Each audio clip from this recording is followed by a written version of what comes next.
I was standing in the frozen food aisle of Walmart, deciding between two brands of pizza rolls when my phone buzzed with a message that would detonate my entire life. The sender was a number I didn't recognize. No text, just an image. I tapped it open, and my stomach dropped through the floor. My wife Amber was in our bed. Our bed. The one with the navy blue comforter I'd given her for Christmas. She wasn't alone. The man's face was partially visible and I recognized him immediately. Travis Kellerman, her just a friend, from the gym she'd been going to for the past 4 months. The timestamp on the photo showed it was taken 3 hours ago. I checked my watch. 2:47 p.m. on a Thursday. I was supposed to be at work, but I'd left early with a migraine. Amber knew I'd left early. I'd texted her at noon. My hands started shaking so badly I nearly dropped the phone. Another message came through from the same number. Thought you should know. Been going on since January. Sorry, man. January. It was now late April. 4 months. My brain couldn't process it. 4 months of I'm going to spin class and the girls want to grab drinks after yoga and you don't mind if I go to that wellness retreat this weekend, do you? I abandoned my cart right there in the aisle and walked out to my truck. The April sun felt too bright, too cheerful for what was happening. I sat behind the wheel, staring at that photo until my eyes burned. We'd been married 6 years, together for 8. We had a 4-year-old daughter, Emma. We had a mortgage. We had a timeshare in Branson we'd just bought last summer. We had a life. Or I thought we did. I didn't drive home. Not yet. Instead, I sat in that parking lot and did something that surprised even me. I got methodical. The initial shock was giving way to something colder, sharper. I screenshotted the messages and backed them up to 3 different cloud services. Then I called my buddy Ryan, who worked in IT. I need you to recover deleted messages from Amber's phone, I said without preamble. Whoa, dude, what's going on? Can you do it or not? I mean, if you have her iCloud password, yeah, but I have it. We'd always shared passwords. For emergencies, she'd said. How thoughtful of her. Okay, but this sounds like something you might regret. Ryan, please, he sighed. Send me the login. I'll see what I can pull. Next, I called my sister Jessica. She was a paralegal at a family law firm in Kansas City, about 40 minutes from our house in Liberty, Missouri. Jess, I need a lawyer, today. What happened? Amber's been sleeping with someone. I have proof. I need to know what to do right now before I go home, before I say anything. There was a pause. Then, don't go home yet. Don't confront her. Don't do anything. I'm texting you an address. Her name is Patricia Volkov. She's the best, and she owes me a favor. Can you be there in an hour? Yes. Tyler, I'm so sorry. Yeah, me too. I hung up and stared at my phone. The photo was still there. I could see Amber's face, her expression. She looked happy, relaxed. The way she used to look with me back before everything became about Emma's schedule and the mortgage payment and whose turn it was to take out the trash. No, I stopped myself. I wasn't going to do that. I wasn't going to make excuses for her or blame myself. She made a choice.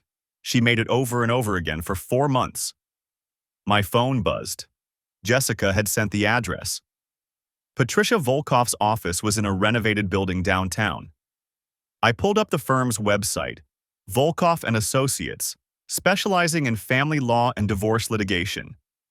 Patricia's bio showed a woman in her mid-40s with sharp eyes and an impressive track record. I started the truck and drove. My hands had stopped shaking, replaced by an eerie calm. I kept the radio off. I needed to think. Missouri was an equitable distribution state, I knew that much. Not community property like California, but equitable, fair, based on various factors. We'd bought our house 3 years ago. Amber had quit her job as a dental hygienist when Emma was born and hadn't worked since. I made decent money as an operations manager at a logistics company, about $85,000 a year. We weren't rich, but we were comfortable. The question was, what did I want? I wanted my daughter. That was non-negotiable. I wanted Amber to face consequences. I wanted Travis Kellerman to understand what he'd helped destroy. And I wanted everyone who knew us, everyone who thought we were the perfect little family, to know the truth. By the time I pulled into the parking garage near Patricia Volkov's office, I had the beginnings of a plan. It wasn't complete yet, but it was forming, piece by piece. The elevator ride to the 7th floor felt like it took forever. When I walked into the reception area, a young woman at the desk looked up. "Tyler Bennett?" "That's me." "Ms. Volkov is ready for you. Right this way."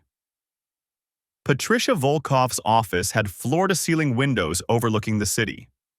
She stood when I entered, tall, composed, wearing a gray suit that probably cost more than my truck payment. "Mr. Bennett, Jessica spoke highly of you. Please, sit." I sat. She folded her hands on the desk. "Tell me everything." So I did. The office door clicked shut behind me, and I stood in the hallway for a moment, letting Patricia's words settle. She'd given me homework. Document everything, maintain normalcy, wait for Ryan's data recovery. Most importantly, don't confront Amber until we had the complete picture. My phone buzzed. "Ryan. Got something. Call when you can." I took the elevator down and found a quiet spot in the parking garage, leaning against the concrete pillar between a Lexus and a Honda. The air smelled like exhaust and oil. "What did you find?" I asked when he picked up. "Man, He paused. "You sure you want to know right now? You sound pretty wrecked already." "Tell me." "Okay, so deleted messages go back to early January, just like you thought. Lots of coordination, meeting times, places, a motel off Highway 291, his apartment in Westport even." He trailed off. "Even what?" "Your house, Tyler, when you were at work. Multiple times." My hand tightened around the phone. Our bed. The couch where Emma watched cartoons. The kitchen where I made breakfast every Saturday. "How many messages total?" "Over 300. I'm sending you a PDF backup. Everything's time-stamped and organized by date. There's also..." He cleared his throat. "Photos, both ways. You probably don't want to see those." "Send everything." "Already done. Check your email." I also grabbed her location history from Google Maps. "She turned off sharing with you back in February, but the data is still in her account." I plotted it on a timeline. "You're a good friend, Ryan." "Yeah, well, beer's on you for life." He hesitated. "What are you going to do?" "Follow my attorney's advice. Play it normal until I have everything lined up." "That's cold, man." "She had 4 months to come clean. I'm taking 4 days to plan." I hung up and opened my email. The PDF loaded, page after page of messages. I scrolled through, my jaw clenching tighter with each screen. January 8th, 2:14 p.m. Amber. "Tyler's working late again. Come over at 7. Travis. I'll bring wine. January 23rd, 11:47 a.m. Travis. Last night was incredible. When can I see you again? Amber. Tomorrow. Told T I have a dentist appointment. February 14th, 9:33 p.m. Amber. He got me flowers for Valentine's Day. Felt so guilty I almost cried. Travis. You'll tell him eventually. We talked about this. March 3rd, 3:18 p.m. Travis. Leave him. We can get a place together. Amber. It's complicated. There's Emma. Travis. I like kids. We'd figure it out. March 29th, 10:22 a.m. Amber. I think I'm falling in love with you. Travis. I already am. I stopped reading. My hands were shaking again, and the concrete pillar was the only thing keeping me upright. The clinical documentation I'd maintained all afternoon cracked slightly. These weren't just hookups or a midlife crisis. She was planning a future with him. My phone rang. Amber. I stared at her name on the screen, watching it vibrate in my palm. Patricia's voice echoed in my head. Act normal. Give nothing away. I answered. Hey. Hi, where are you? I thought you'd be home by now. Her voice was bright, cheerful. The same voice that had told me she loved me this morning. The same voice that had texted another man about leaving me. Got caught up with something. I'll be home in an hour. Oh, okay. Feel better? You looked awful when you left this morning. Yeah, the migraine's gone. Good. I'm making that chicken thing you like for dinner. Emma helped me marinate it. I closed my eyes. Sounds great. Love you. The words hung in the air between us, a lie so casual she delivered it without hesitation. You too, I said, and ended the call. I sat in my truck for 20 minutes, reading through more messages. Ryan had organized them chronologically, and the progression was clear. It started physical, hurried meetings, stolen hours. By February, they were talking about feelings. By March, they were discussing logistics. April brought conversations about lawyers, custody arrangements, how to minimize damage to Emma. How thoughtful. One exchange from 2 weeks ago stopped me cold. April 10th, 8:41 p.m. Travis. When are you going to tell him? Amber. Soon. I just need the right moment. Travis. You've been saying that for weeks. Amber. I know, I'm scared. Tyler's going to be devastated. Travis. He'll survive. People get divorced every day. Amber. It's not just that. He's going to fight me for Emma. He'll use everything against me. Travis. Then we need to be smart about it. Document everything. Show you're the stable parent. Amber. I am the stable parent. I'm with her every day. My vision blurred red. She was already strategizing custody, painting me as the threat, positioning herself as the victim. All while I worked 50-hour weeks to support our family. The location data Ryan sent was equally damning. Red pins marked the motel, Travis's apartment, even a bed and breakfast in Parkville. Times and dates matched the deleted messages perfectly. She'd been meticulous about covering her tracks, just not meticulous enough. I started the truck and headed home, rehearsing normalcy in my head. Smile at Emma. Ask about her day. Eat the chicken Amber made. Pretend everything was fine while my marriage decomposed in real time. The drive back to Liberty took 40 minutes. Our neighborhood looked exactly as I'd left it. Neat lawns, basketball hoops, minivans and driveways. The Johnsons were walking their dog. The Pratts were grilling on their deck. Normal life, continuing obliviously around me. I pulled into our driveway at 6:47 p.m. Amber's SUV was parked in its usual spot, and I could see lights on in the kitchen.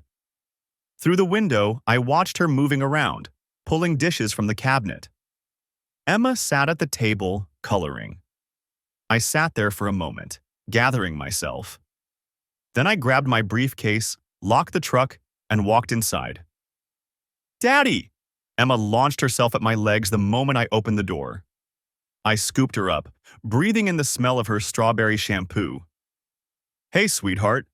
What did you do today? We went to the park, and I went really high on the swings, and Mommy said I was brave. That's my girl. I set her down and met Amber's eyes across the kitchen. She smiled, wiping her hands on a dish towel. Feeling better? Much better. I walked over and kissed her cheek, the gesture mechanical but necessary. She leaned into it, her hand briefly touching my arm. Dinner's almost ready. Want to open some wine? Sure. I moved through the motions, opening the bottle, pouring 2 glasses, setting the table while Amber plated the food. Emma chattered about her day, oblivious to the performance her parents were staging. We sat down together, a family of 3, and ate chicken that actually tasted like cardboard in my mouth. "This is really good," I said, forcing another bite. "Thanks. I tried a new recipe from that cooking blog I follow." Amber sipped her wine, completely relaxed. "How was work? You left so suddenly this morning." "Just a rough morning. Everything smoothed out." The lies came easier than I expected. "Good. I was worried about you."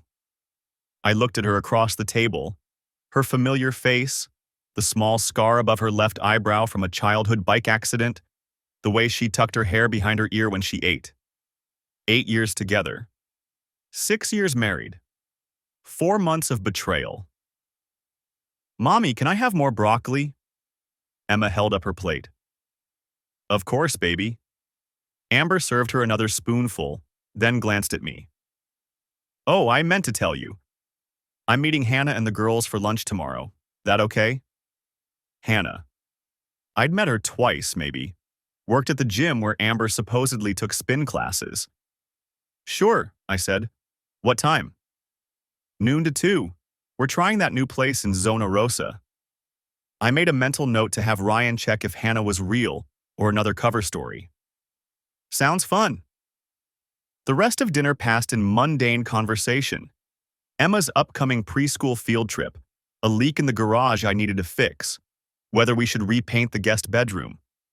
Domestic normalcy, hollow and scripted.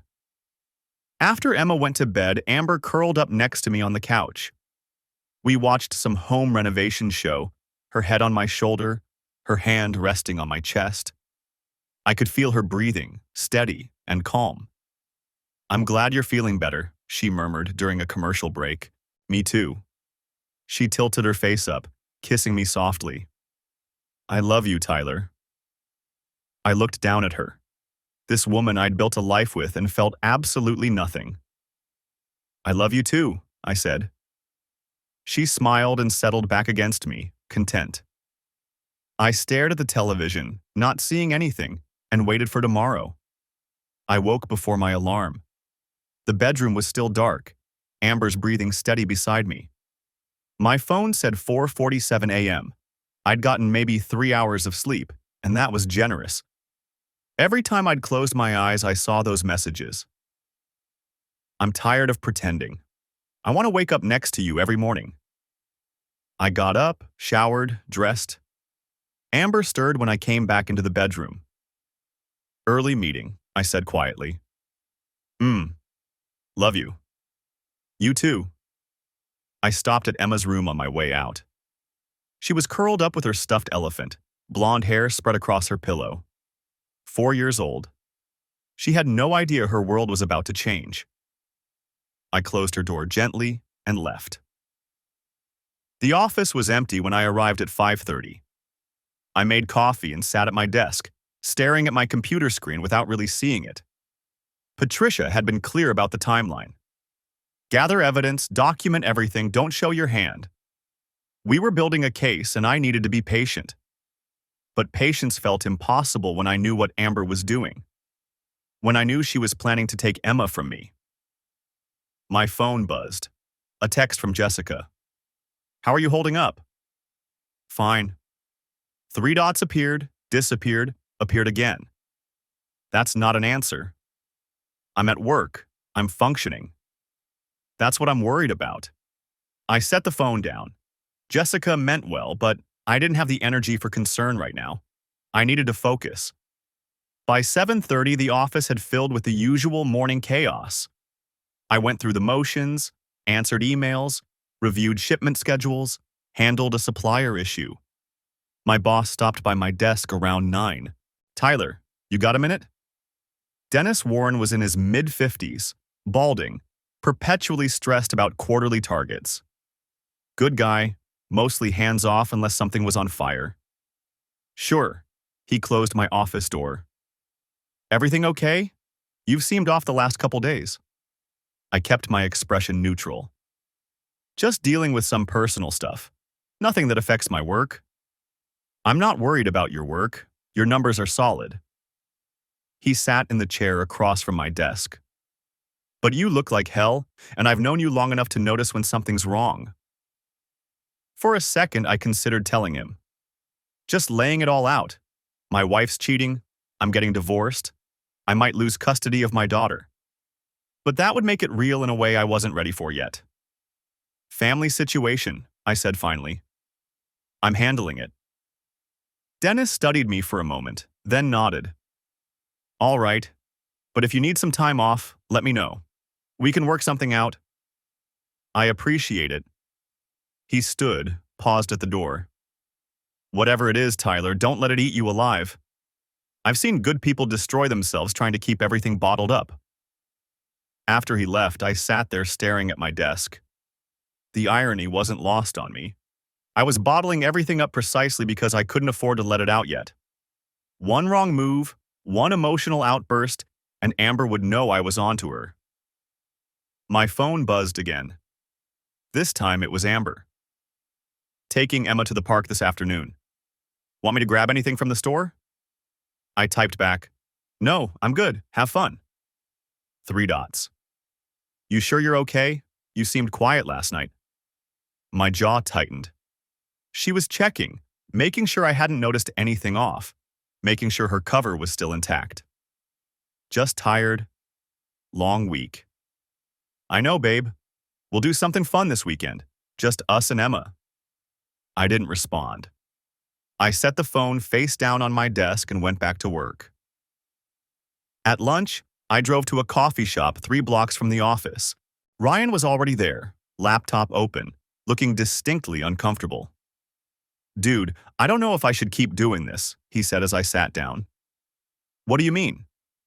I mean, I helped you get into her iCloud, and that's... Look, I'm not judging, but this is getting into some gray legal territory. Patricia said it's fine. Missouri's a one-party consent state, and I have legitimate access to her accounts. We share a family plan. Yeah, but... Ryan, I kept my voice level. I need to know where she is. I need timestamps. If she's taking Emma to meet this guy, I need documentation. He rubbed his face. Jesus. Okay, yeah, I get it. He turned his laptop toward me. On the screen was a map showing Amber's location history from the past week. Red dots marked everywhere she'd been. So, the park story checks out, Ryan said, pointing to a cluster of dots near Liberty Memorial Park. She was there yesterday afternoon for about an hour, but look at Thursday. He zoomed in on a different area. A red dot sat stationary for 3 hours at an address I didn't recognize. That's Travis's apartment complex, I said. Yeah, and she was there from noon to 3, which means she dropped Emma off somewhere first. My stomach twisted. Probably at her mom's. Told her she had errands or something. Ryan clicked through to another view. There's more. Last Saturday when she said she was going to that wellness retreat in Kansas City, the map showed a route to a hotel near the plaza. Not a wellness center, a Marriott. They spent the whole day there, Ryan continued. Checked in at 11 a.m., didn't leave until almost 6. I screenshotted everything. Added it to the growing folder on my phone that I backed up to a separate cloud account every night. Patricia had told me to document everything, and I was doing exactly that. There's something else, Ryan said. He looked even more uncomfortable now. I found some deleted photos. Show me. He hesitated, then opened a folder. The first image was Amber and Travis at a restaurant. They were laughing, his arm around her shoulders. The next was a selfie of them in bed, her head on his chest. The third... That's enough, I said. Tyler, I'm sorry, man. Don't be. I need this. I took a breath. Can you send me everything? Yeah. Encrypted file? Please.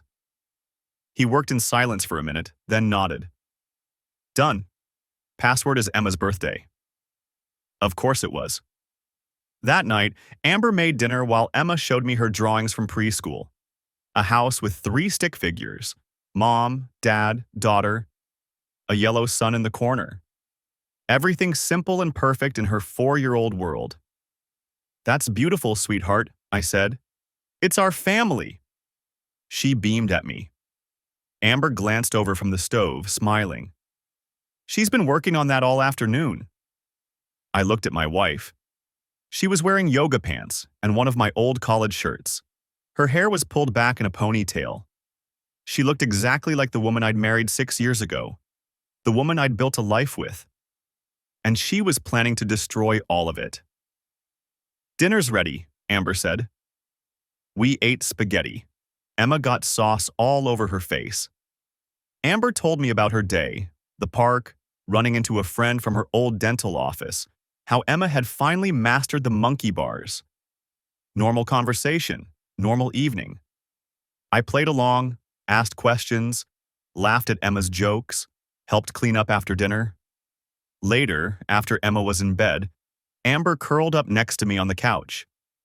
We watched some home renovation show she liked. Her head rested on my shoulder. "I'm glad we have this," she said during a commercial break. "Have what?" "This. Us. Our life." She looked up at me. "I know things get routine sometimes, but I wouldn't trade it for anything." I met her eyes. She looked sincere. She looked like she meant every word. "Me neither," I said. She kissed me, soft and sweet. "I love you." "Love you too." She settled back against my shoulder and we kept watching TV. My arm was around her. To anyone looking in from outside, we were the picture of domestic contentment. My phone was in my pocket, heavy with evidence. Screenshots of her messages to Travis. Location data showing her lies. Photos of them together. Patricia had scheduled our next meeting for Monday. We'd go over everything then, finalize the strategy. She'd mentioned something about filing before Amber had a chance to establish a narrative, about making sure I was positioned as the stable parent. Stable parent. That's what Amber had called herself in those messages to Travis. Like I was some kind of risk. Like I was the problem. I looked down at her, still nestled against my shoulder, completely relaxed. Completely confident that I had no idea. 4 more days until Monday. 4 more days of pretending. 4 more days of playing the oblivious husband while my wife planned her exit strategy with another man. I could do 4 more days. I had to.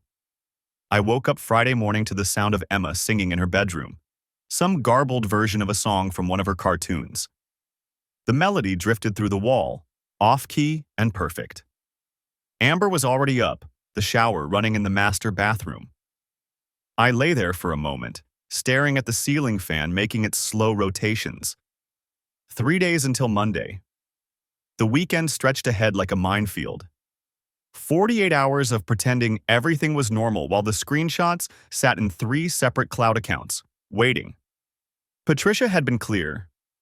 Don't deviate from routine. Don't give her any reason to suspect. I got up and pulled on jeans and a t-shirt. Emma's door was open, and I found her sitting on her floor surrounded by stuffed animals arranged in a semicircle. "Morning, Bug." "Daddy." She scrambled up and ran over, wrapping her arms around my legs. "I'm teaching school. Mr. Whiskers is being bad." I glanced at the gray cat slumped against her bookshelf. "What did he do?" "He won't sit still for circle time." "That's pretty serious." "I know." She nodded gravely, then returned to her students. Downstairs, I started coffee and pulled out eggs and bread. The kitchen was exactly as we'd left it last night. Emma's plastic cup on the counter, Amber's empty wine glass by the sink. I'd washed it after she went to bed, like always. The shower shut off upstairs. 10 minutes later, Amber came down in yoga pants and a tank top, her hair still damp. "Morning," she said, reaching for the coffee I'd poured. "Morning. I'm meeting Jenna for a walk at the park around 10. Should be back by lunch." Jenna. I'd heard that name before, one of the other moms from Emma's old playgroup.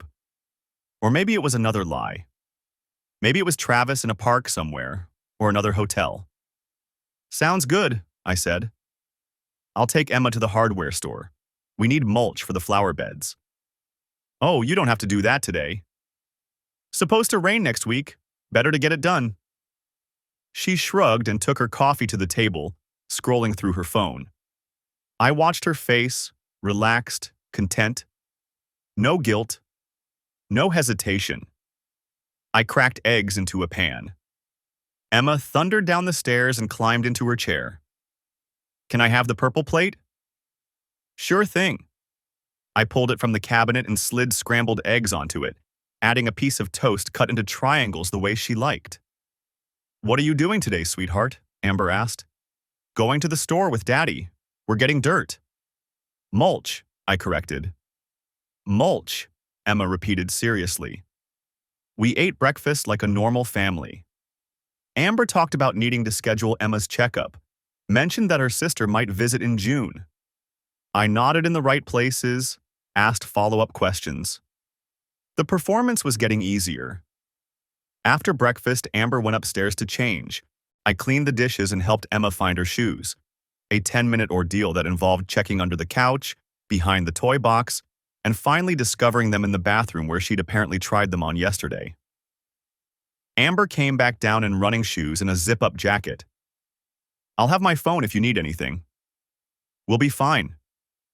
She kissed Emma on the head, then leaned over and kissed my cheek. Her lips were warm. I didn't move.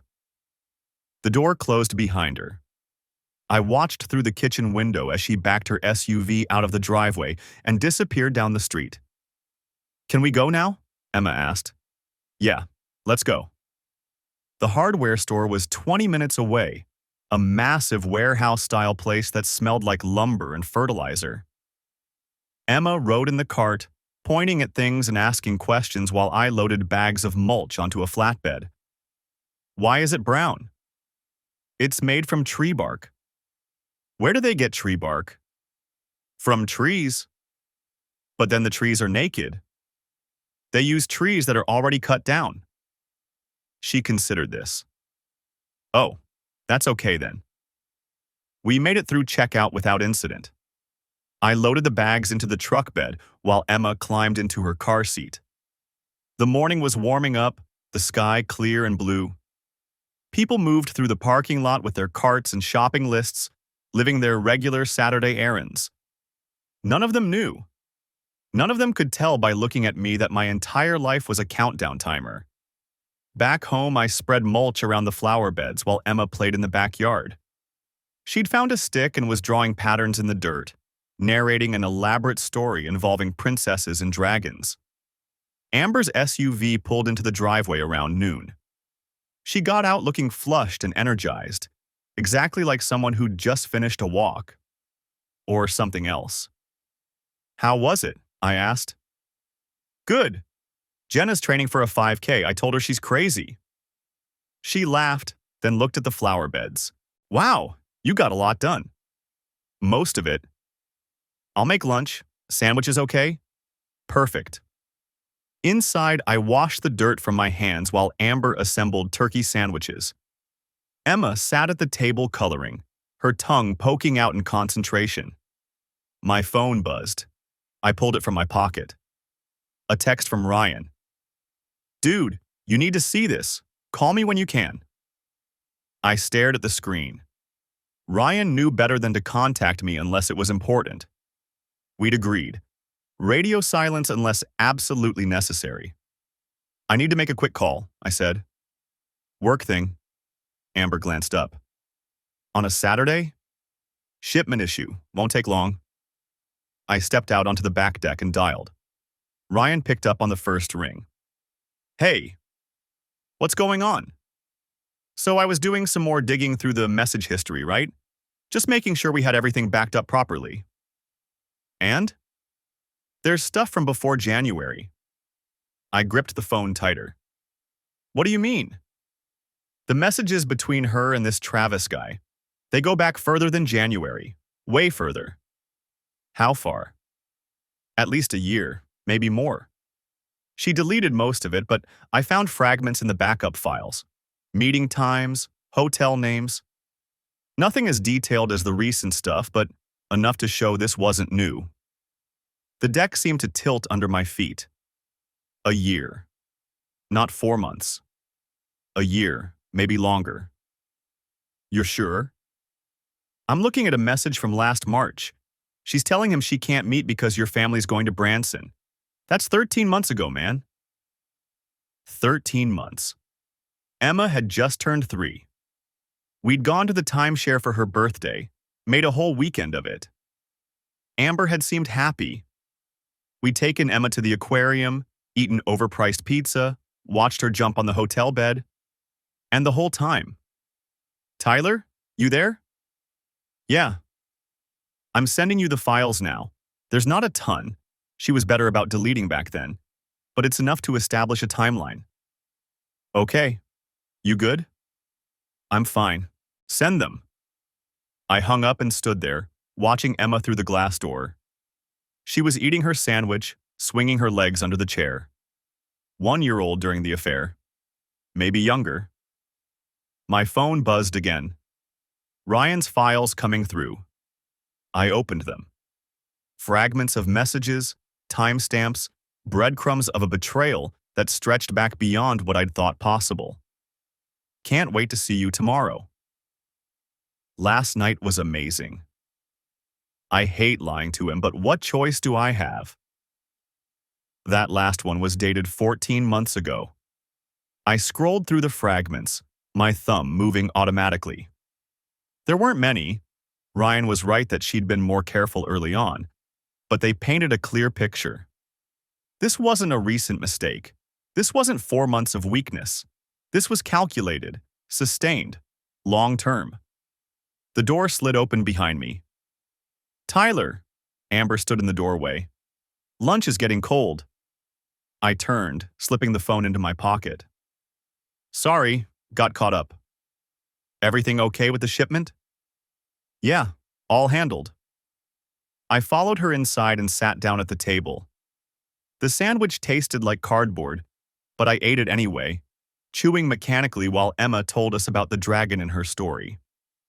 And then the princess said, "You can't eat me, I'm too smart," Emma announced triumphantly. That's a smart princess, Amber said. The smartest. I watched Amber smile at our daughter, watched her ruffle Emma's hair with casual affection. Everything about her was normal, easy. The loving mother, the devoted wife. 14 months. Maybe longer. My phone sat heavy in my pocket, filled with evidence of a lie that had outlasted seasons, holidays, birthdays. I'd been living in a performance for over a year, and I'd never known. But now I did. And Monday was 2 days away. The rest of Saturday crawled by like broken glass under my skin. I took Emma to the park. We fed ducks. I pushed her on the swings until my arms ached and she squealed for more. Amber stayed home, said she had a headache. Through it all, I kept my face smooth, my voice steady. That night, after Emma was asleep, Amber curled against me on the couch, her head on my shoulder, her hand on my chest, the same hand that had touched him. I watched whatever was on the TV without seeing it, counting the hours until Monday. Sunday morning arrived with church bells from St. James down the street. Amber made pancakes. Emma got syrup in her hair. Normal. Everything so brutally normal. I was thinking, Amber said, flipping another pancake. Maybe we could drive down to Branson next weekend? Use the timeshare? I looked up from my coffee. Branson? Yeah, just the 3 of us. Family time. She smiled at me, and I wondered how she did it. How she could stand there in her blue robe, making breakfast, suggesting family trips while planning to leave me for him. I'll check my schedule, I said. Her smile widened. Great. Emma would love it. Emma would love it. Emma, who was the only reason I hadn't already burned everything down. The only reason I was sitting here, drinking coffee, pretending I didn't know. My phone buzzed. A text from Ryan. Call me when you can. Found something else? I excused myself to the garage. Ryan answered on the first ring. What is it? Financial stuff, Ryan said. She's been transferring money, small amounts, couple hundred here and there. Started about 8 months ago. Goes to a Venmo account under the name TK. Travis Kellerman. Of course. How much total? Around 6 grand so far. Looks like she's pulling from your joint savings, spreading it out so it's not obvious. $6,000. Our money. The money I earned while she stayed home, while I paid every bill, every mortgage payment, every grocery run. And she'd been siphoning it off to him. Can you document it? Already done. Sending you a PDF now. The file came through. I opened it. Rows of transactions, dates, amounts, all there in black and white. Another nail in her coffin. Thanks, Ryan. Tyler, he paused. Tomorrow's the meeting, right? Yeah. You good? I wasn't good. I hadn't been good since Thursday, but I was functional, and that was enough. I'm fine. Call me after. Let me know how it goes. I ended the call and stood in the garage, staring at the PDF on my phone. $6,000. I added it to the folder with everything else. The messages, the photos, the location data. Now the financial records. Patricia Volkov was going to have everything she needed. The garage door opened. Amber stood there, backlit by the kitchen light. Everything okay? Work thing, I said, pocketing my phone. All handled. She stepped closer. You've been distracted lately. Is something bothering you? The audacity. The absolute audacity of her standing there, asking if something was bothering me, while she'd been screwing Travis Kellerman for over a year. Just busy, I said. Big project coming up. She touched my arm. You know you can talk to me, right? About anything? I looked at her hand on my arm. The wedding ring I'd bought her 7 years ago, the one with the small diamond I'd saved 3 months to afford. She was still wearing it, still playing the part. I know, I said. She kissed my cheek and went back inside. I stayed in the garage another 5 minutes, breathing, centering myself. Tomorrow. Everything would start tomorrow. Sunday dinner was pot roast, Amber's specialty. Emma ate 3 helpings and fell asleep on the couch by 7:30. I carried her upstairs, tucked her in, kissed her forehead. She murmured something about ducks and rolled over. Amber was in our bedroom when I came back down. She'd changed into the black nightgown I'd bought her for Christmas, the one she knew I liked. Emma asleep? Out cold. She walked over, wrapped her arms around my neck. We haven't had much time together lately. Just us. I knew what she was doing. I knew exactly what she was doing, and I knew why. She could sense something was off, even if she didn't know what. This was her way of testing, of reassuring herself that everything was still fine, that I was still the oblivious husband. I'm pretty tired, I said. Her smile faltered. Oh. Okay. I saw the calculation in her eyes, the confusion. In 8 years, I'd never turned her down. Not once. Rain check? I added, softening it. Sure, yeah, of course. She stepped back, adjusting the nightgown. I think I'll take a bath. She grabbed her phone from the nightstand and disappeared into the bathroom. The lock clicked. 30 seconds later, I heard the water running. I sat on the edge of the bed and checked my own phone. Jessica had texted, "Good luck tomorrow. You've got this." Patricia Volkov had sent an email confirming our 9 a.m. appointment. Bring all documentation. We'll review everything and discuss strategy. I had everything, more than enough. Amber had been careless, or maybe she'd just never imagined I'd find out. Either way, it didn't matter now. The bathwater shut off. I heard Amber settle in, heard the quiet tap of her phone screen. Probably texting him. Telling him about her weird husband who'd just turned down sex. Maybe asking if he thought I suspected anything. I changed into sweats and went downstairs. The living room was dark, except for the glow of the TV. I sat in the recliner and stared at nothing. Tomorrow, Patricia Volkov would file the papers. Tomorrow, this would all become real and legal and irreversible. Tomorrow, Amber would find out that I knew everything. Part of me wanted to see her face when it happened. Part of me never wanted to see her face again. My phone buzzed. Unknown number. I almost ignored it, then thought about the first message, the one that had started all of this. I opened it. She's meeting him Tuesday night. 7 p.m., Marriott on Barry Road, room 412. My hands tightened on the phone. The anonymous messenger again. Whoever they were, they had access to information I didn't. They knew things before I did. I typed back, "Who is this?" 3 dots appeared. Disappeared. Appeared again. Someone who thinks you deserve better. Why are you helping me? The response took longer this time.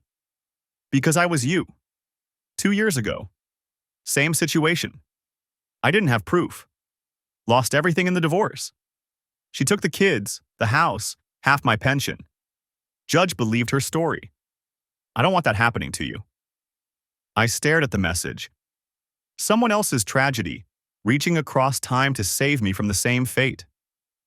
Thank you, I typed. Document everything. Trust your lawyer. And when it's over, don't look back. The dots disappeared and didn't return.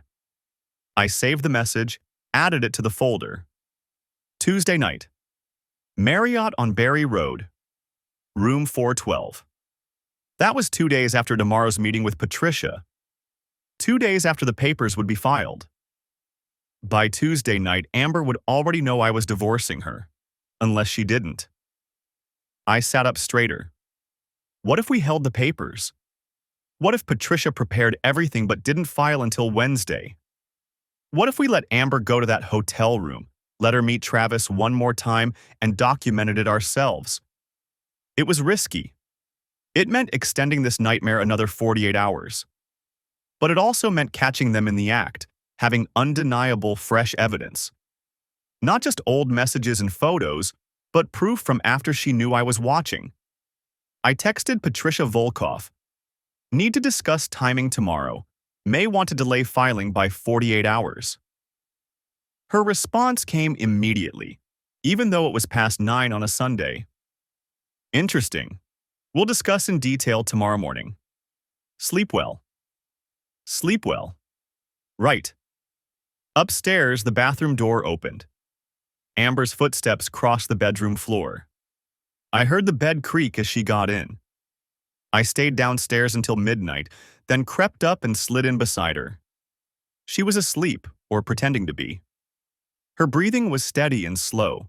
I lay there in the dark, staring at the ceiling, counting down the hours until morning. The weekend stretched ahead like a minefield. 2 days of pretending everything was normal while knowing every word Amber spoke was probably a lie. I was loading the dishwasher Saturday morning when she came downstairs in yoga pants and one of my old college t-shirts. Her hair was pulled back in a messy bun. She looked exactly like the woman I'd married. "Morning," she said, kissing my cheek. "You're up early." "Couldn't sleep." True enough. She poured coffee into her favorite mug, the one Emma had decorated with handprints at a pottery place last year. "I was thinking we could take Emma to the zoo today. Weather's supposed to be beautiful." I rinsed a plate and slid it into the rack. "Sure." "You okay? You seem distracted." I met her eyes. She looked concerned. Genuinely concerned. Either she was a better actress than I'd given her credit for, or some part of her actually still cared. I couldn't tell which possibility was worse. "Work stuff," I said. "Nothing major." She squeezed my shoulder. "Well, try to leave it at work today. Emma's been asking to see the penguins all week." The zoo was crowded, families everywhere, parents pushing strollers, kids eating overpriced ice cream, couples holding hands. We looked just like them, happy, normal. Nobody watching us would have guessed that in 48 hours, I'd be sitting in a divorce attorney's office planning the systematic dismantling of this marriage. Emma dragged us from exhibit to exhibit, her hand small and warm in mine. At the penguin habitat, she pressed her face against the glass, giggling as one of them waddled past. "Daddy, look! That one's funny." "I see him, sweetheart." Amber stood beside me, her arm brushing mine. "We should get a family photo," she said, pulling out her phone. "We haven't taken one in forever." She handed the phone to a nearby teenager who agreed to take the picture. We posed in front of the penguins, Amber on one side, me on the other, Emma between us. The girl took 3 shots. "Perfect," Amber said, reviewing them. "I'll post this later." I wondered if Travis would see it, if they'd laugh about it together. Look at the happy family. Look at the fool who doesn't know. That night, after Emma was asleep, Amber suggested we watch a movie. We settled on the couch with a bottle of wine. She curled against me, her head on my shoulder like she'd done 1,000 times before. Halfway through the movie, her phone buzzed. She glanced at it, then silenced it without responding. "Not important?" I asked. "Just my mom. I'll call her tomorrow." I knew it wasn't her mother. Ryan had forwarded me the message 30 seconds ago. Travis asking if she could talk. She'd replied, "Can't. With tea tomorrow?" His response, "Miss you." Hers, "Me too." I took a long drink of wine and kept my eyes on the screen. Sunday morning, Amber announced she was meeting her book club for brunch. "We're discussing that new thriller everyone's been reading. Should be back by 2. "Sounds good." After she left, I pulled up the tracking app Ryan had installed. Her phone pinged at a restaurant in Overland Park, the same place her book club actually did meet, according to her calendar. Either she was telling the truth for once, or she'd gotten smart enough to leave her phone behind. I spent the morning with Emma, building a blanket fort in the living room. We were deep in a game of make-believe when my phone buzzed. Ryan. "She's at the restaurant. Been there 90 minutes. Multiple phones on the network. Looks legit." So sometimes she told the truth. That was almost worse, the randomness of it. No pattern I could predict. No way to know which version of her was real. Amber came home at 2:15 with a shopping bag from Target. "Picked up some things for Emma," she said, pulling out new pajamas and a stuffed elephant. "They were on sale." Emma squealed with delight. Amber smiled at me over our daughter's head, and I smiled back. That night, after Emma's bedtime routine, I stood in the doorway of her room watching her sleep. Her nightlight cast soft shadows across her face. She looked peaceful. Safe. She had no idea her world was about to change. I felt Amber's presence behind me before she spoke. "She's getting so big," she whispered. "Yeah." "Tyler?" Her voice was soft, uncertain. "Are we okay?" I turned to look at her. In the dim hallway light, she looked young, vulnerable, like the girl I'd met 10 years ago at a friend's barbecue. Before marriage, before Emma, before everything got complicated. "Why do you ask?" she shrugged. "I don't know. You've seemed distant lately. I just want to make sure we're good." The irony was staggering. She was worried about me being distant while she'd been sleeping with another man for over a year. While she'd been planning to leave me? While she'd been discussing custody strategies with her lover. "We're fine," I said. She studied my face for a long moment, then nodded. "Okay, good." She kissed my cheek. "I'm going to take a bath. Don't stay up too late." I waited until I heard the bathroom door close and the water start running.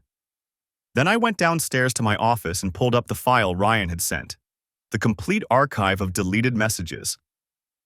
I scrolled through them chronologically, watching the affair unfold in reverse. The recent messages were calculated, strategic. But the earlier ones from 14 months ago were different. Giddy, excited, full of the kind of passion that new relationships have. Travis. Can't stop thinking about you. Amber. Same. This is crazy. Travis. Good crazy or bad crazy? Amber. The best kind of crazy. I closed the laptop before I could read more. Monday morning arrived with clear skies and a temperature already climbing towards 70. I put on my best suit, the charcoal one I'd bought for my sister's wedding last year. Amber was still asleep when I left. I'd told her I had an early meeting. Not technically a lie. Patricia Volkoff's office was downtown, on the 7th floor of a glass building that reflected the morning sun. The receptionist, a woman in her 20s with perfect makeup, smiled as I approached. Tyler Bennett for Ms. Volkoff. She's expecting you. Conference room B down the hall to your left. Patricia was already there, papers spread across the table. She looked up as I entered, her expression professional but not unkind. Tyler, right on time. Coffee? Please. She poured from a carafe on the sideboard, then gestured to the chair across from her. I've reviewed everything you and Ryan sent over. Let's talk strategy.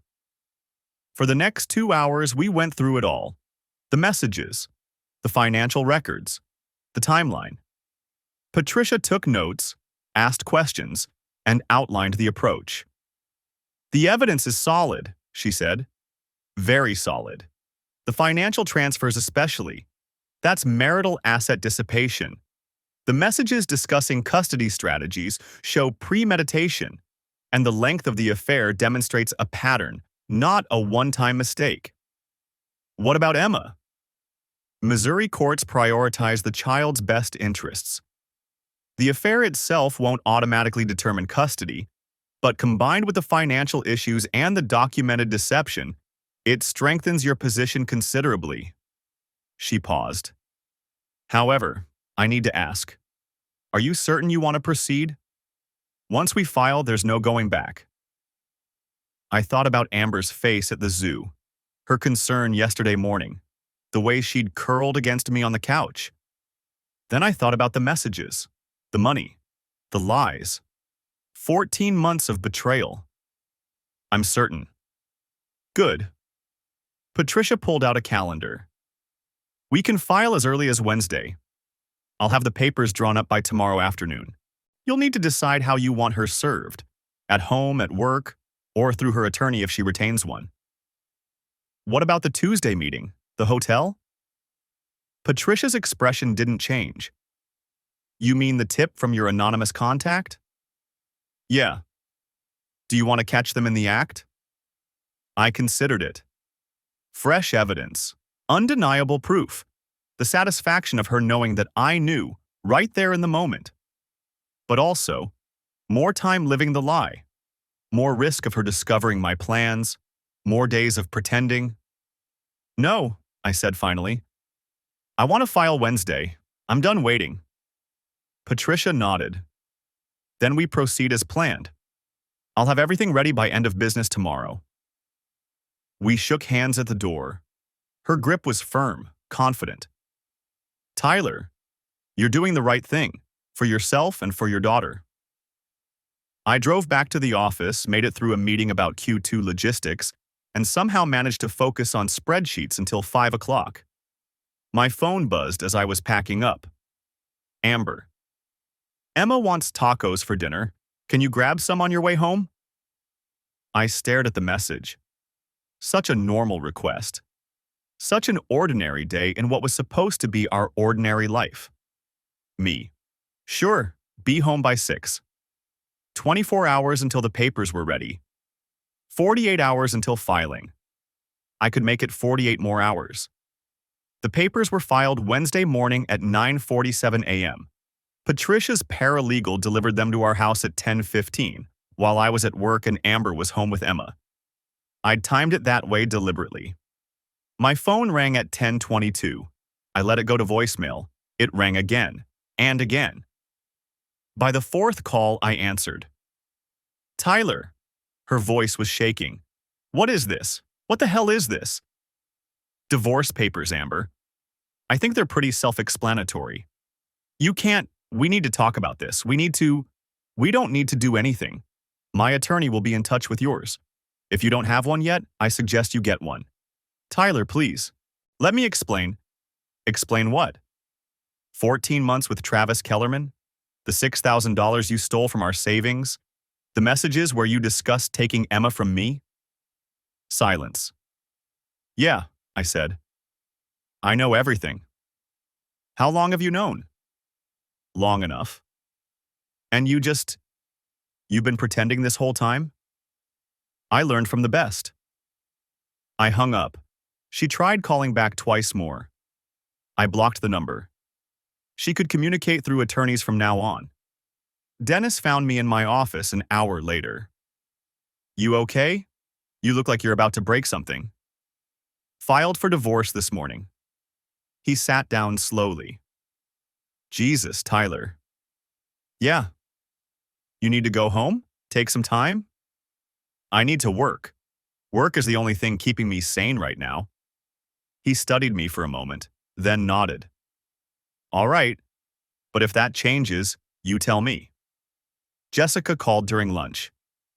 Patricia just updated me. How are you holding up? I'm fine. You're not fine. Nobody's fine the day they file. Well, I'm functional. That's close enough. Amber's been trying to reach me. I'm not taking her calls. Good. Tyler, she paused. I know you're angry. You have every right to be. But Emma's going to need both of you to be adults about this. I am being an adult. I'm following the legal process. I'm not the one who destroyed this family. I know. Be careful. Don't let the anger make you do something you'll regret. But I wasn't angry anymore. That was the strange part. The rage that had sustained me through the weekend had burned itself out, leaving behind something colder and clearer. I didn't want revenge. I just wanted it to be over. The next 3 weeks were a blur of attorney meetings, financial disclosures, and custody negotiations. Amber hired Mitchell Brennan, a family law attorney from Kansas City with a reputation for aggressive tactics. He tried everything, claimed I was an absent father, suggested my work schedule made me unsuitable for primary custody, even attempted to paint my evidence gathering as obsessive and controlling behavior. None of it worked. Patricia demolished every argument with documentation. My work schedule was standard, 45 to 50 hours a week, same as millions of other parents. I'd been present for every school event, every doctor's appointment, every bedtime routine when I wasn't traveling for work. The evidence I'd gathered was obtained legally from shared accounts I had legitimate access to. And then there was the affair itself. 14 months of documented infidelity. $6,000 in marital assets transferred to her lover. Messages discussing custody strategies before I even knew there was a problem. Mitchell tried to argue that adultery shouldn't impact custody in a no-fault divorce state. Patricia countered that while the affair itself wasn't the issue, the pattern of deception, financial misconduct, and premeditated planning to exclude me from my daughter's life absolutely was. The temporary custody hearing was set for late May, 4 weeks after I'd filed. I saw Amber twice during that month, once at Emma's preschool graduation, where we sat on opposite sides of the room, and once when we exchanged Emma for the temporary visitation schedule the court had imposed. Both times, she looked smaller somehow. Diminished. She tried to talk to me at the preschool event, but I walked away. Emma asked questions I couldn't fully answer. Why doesn't Daddy live at home anymore? When is Daddy coming back? Did I do something wrong? That last one nearly broke me. No, sweetheart, I told her, kneeling down so we were eye to eye. You didn't do anything wrong. You're perfect. Mommy and Daddy we can't live together anymore, but we both love you so, so much. That will never change. She cried. I held her until she fell asleep, then sat in the chair next to her bed in my new apartment, a 2-bedroom place 15 minutes from our old house, and stared at the wall. The custody hearing lasted 6 hours. Mitchell called Amber to the stand first. She testified about being Emma's primary caregiver, about her daily routines with our daughter, about the bond they shared. She cried when describing how much she loved Emma, how she'd sacrificed her career to be a stay-at-home mother. Patricia's cross-examination was surgical. Ms. Bennett, you testified that you sacrificed your career for your daughter. Is that correct? Yes. And yet you found time to conduct a 14-month affair with Travis Kellerman? It wasn't like that. What was it like? I made a mistake. I'm not proud of it, but it doesn't mean I'm a bad mother. A mistake that lasted 14 months? That involved over 300 documented communications?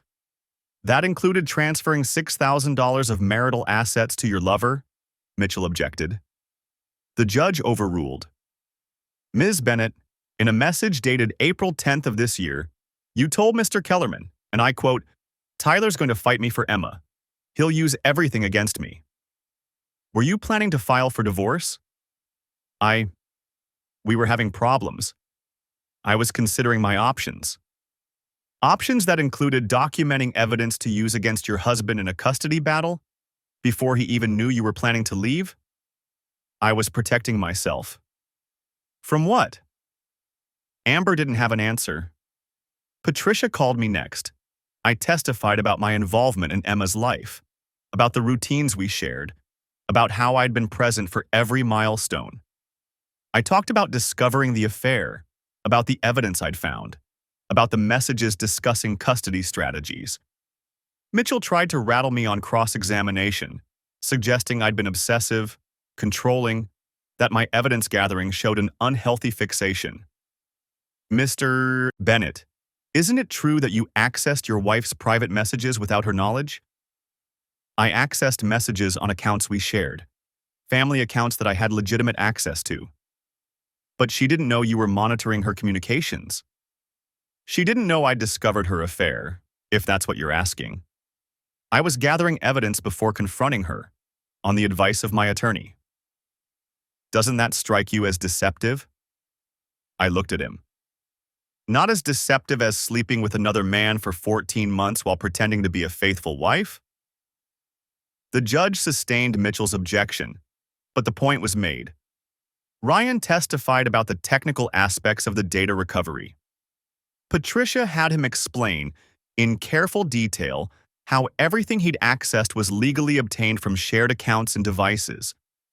Mitchell tried to suggest he'd hacked into private systems, but Ryan shut it down with technical specificity that left no room for doubt. The anonymous messenger never came forward, and we didn't call them.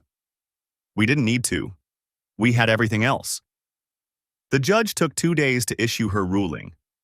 Joint legal custody, with me having primary physical custody. Amber would get Emma every other weekend and 1 evening per week. Standard visitation schedule, with provisions for holidays. The house would be sold, proceeds split evenly after the mortgage was paid. Retirement accounts divided according to Missouri's equitable distribution guidelines. I'd pay modest child support. Missouri's formula was based on both parents' incomes, and since Amber wasn't working, the amount was minimal. Most importantly, the court found that Amber's conduct during the marriage, specifically the affair, the financial misconduct, and the documented planning to exclude me from custody decisions, demonstrated a pattern of deception inconsistent with the child's best interests. I read the ruling 3 times, sitting in Patricia's office. "You won," she said quietly. "Yeah. How do you feel?" I didn't know how to answer that. I'd gotten what I wanted, Emma, primarily.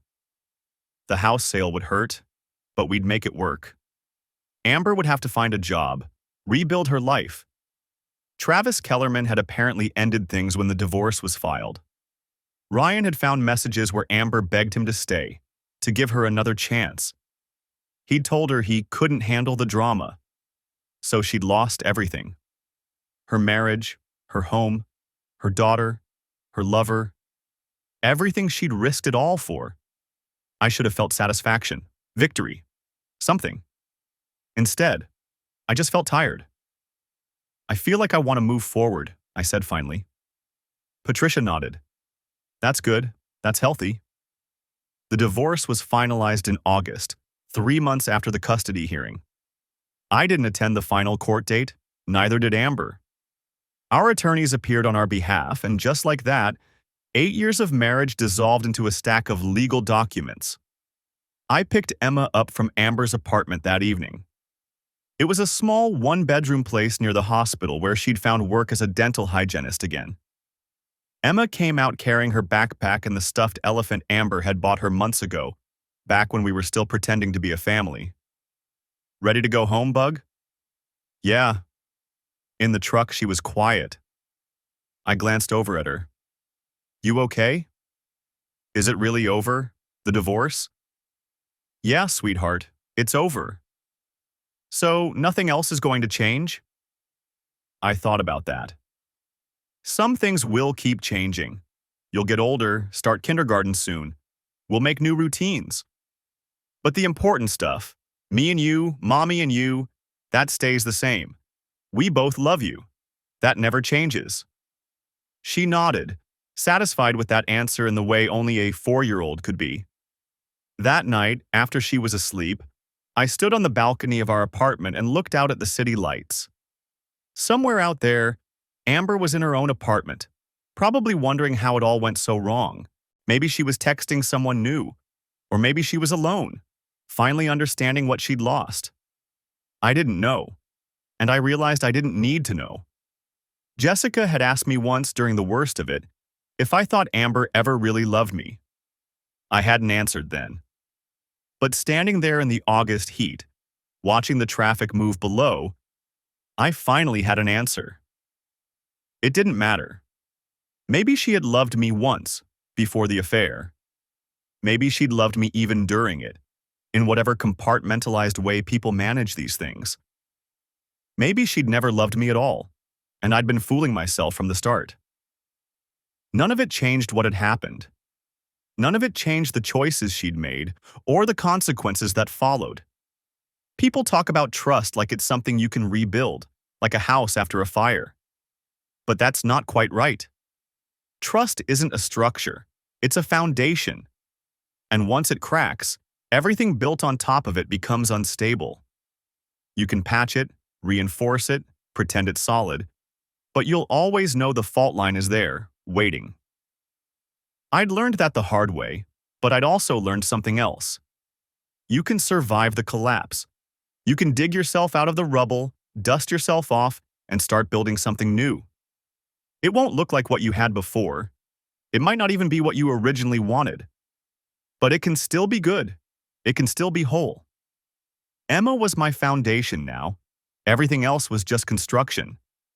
I went back inside, checked on her one more time, still asleep, still peaceful, and finally let myself feel something other than the cold determination that had carried me through the last 4 months. Relief. It was over. The pretending, the evidence gathering, the court battles. All of it, finished. Tomorrow, I'd wake up and make Emma pancakes. We'd go to the park, maybe stop by the bookstore she loved. We'd build our new normal, one day at a time. And Amber would do the same, in her own way, in her own space. The marriage was over. The betrayal was documented, adjudicated, and filed away in a courthouse somewhere. What remained was the simple, difficult work of moving forward. I could do that. I had to. For Emma. And finally, for myself. 3 years later, I stood in that same apartment kitchen, packing Emma's lunch for 2nd grade. She was in the living room, arguing with her shoes about whether they wanted to be tied today. Daddy, can Madison come over after school? Sure, Bug. I'll text her mom. Life had settled into a rhythm. Work, school pickups, homework, bedtime stories. Weekends with Emma, every other weekend without her. It wasn't the life I'd planned, but it was ours. Amber had remarried. A guy named Scott who worked in pharmaceutical sales. They had a baby on the way. Emma seemed okay with it, in that resilient way kids have. She called him Scott, not Dad, and probably always would. I'd dated a few times, nothing serious. Maybe someday, or maybe not. I wasn't in a hurry. The anonymous messenger never revealed themselves. Sometimes I wondered who they were, this person who'd been through the same hell and reached back to pull me out. I hoped they'd found peace, whoever they were. Ryan and I still grabbed beers every few weeks. He'd gotten married last fall. I was his best man. At the reception, slightly drunk, he'd pulled me aside. "You know what I admire about you? You didn't let it destroy you.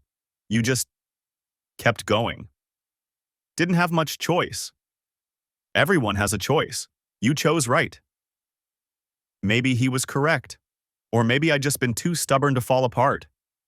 Either way, here I was, still standing, still building. Emma came into the kitchen, shoes successfully tied. "Ready. Lunchbox? Got it. Homework? In my backpack. Then let's go, kiddo."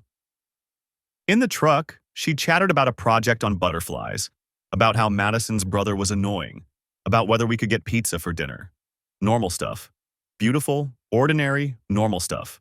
At the school drop-off, she hugged me tight. "Love you, Daddy." "Love you too, Bug. Have a good day."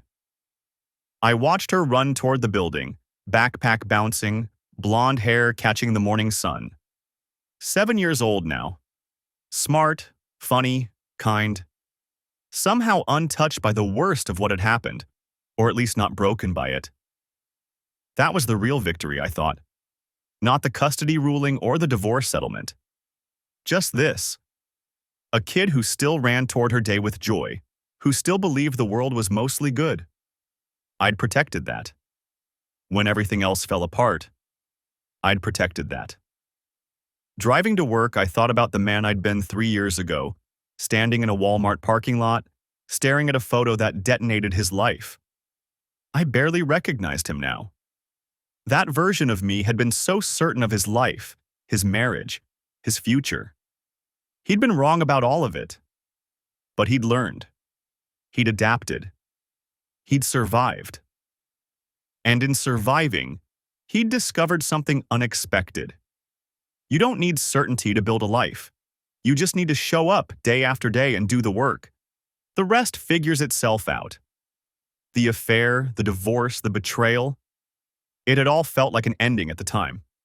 The destruction of everything I'd built. But endings are just transitions. The story doesn't stop. It just changes direction. My direction now was forward. Always forward. For Emma, for myself, for whatever came next. That was enough. It had to be. And somehow, finally, it was.